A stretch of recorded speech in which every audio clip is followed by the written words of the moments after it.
ইংলিশকে আমি নিয়ত করছি পানি বানিয়ে ছাড়বো, সেই সাথে বাংলাটা ফ্রি পাবেন, কিন্তু মনোযোগী থাকতে হবে। পানি থাকিলে পূর্বের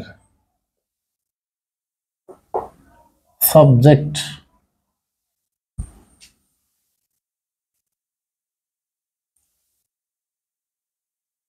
অনুযায়ী ভার্ব হবে।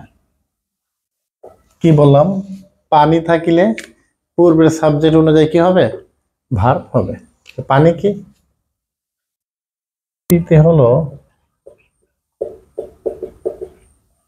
প্রিপোজিশন, এতে হলো as well as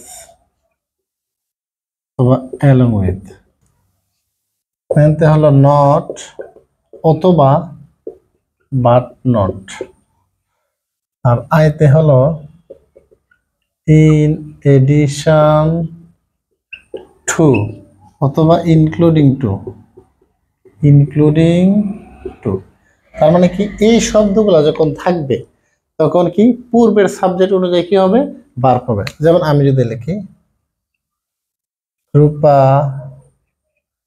as well as her friends coming now, এখানে একটা বিভার দিয়ে দিচ্ছে।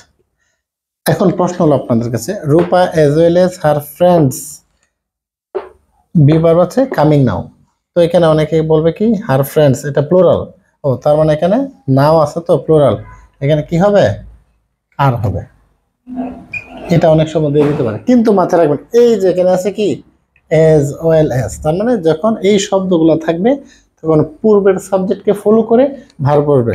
তার মানে যেহেতু as well as আছে, পূর্বের সাবজেক্ট কি রূপা, হ্যাঁ রূপা অনুযায়ী হবে। তার মানে আর হবে না, এখানে কি হবে? ইজ হবে। কেন? as well as থাকার কারণে। তো মূল কথা কি?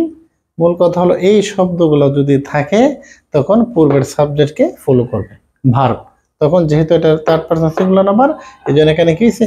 ইজ। আশা করি এই জিনিসটা বুঝছেন। তো এরকম ইনশাল্লাহ আরো নিয়ম নিয়ে আপনাদের সামনে হাজির হব। সেই পর্যন্ত সবাই ভালো থাকবেন, সুস্থ থাকবেন এবং চোখ রাখুন অ্যালফাবেট ক্লাসরুমে। আসসালামু আলাইকুম রহমতুল্লাহি ওয়া বারাকাতুহু।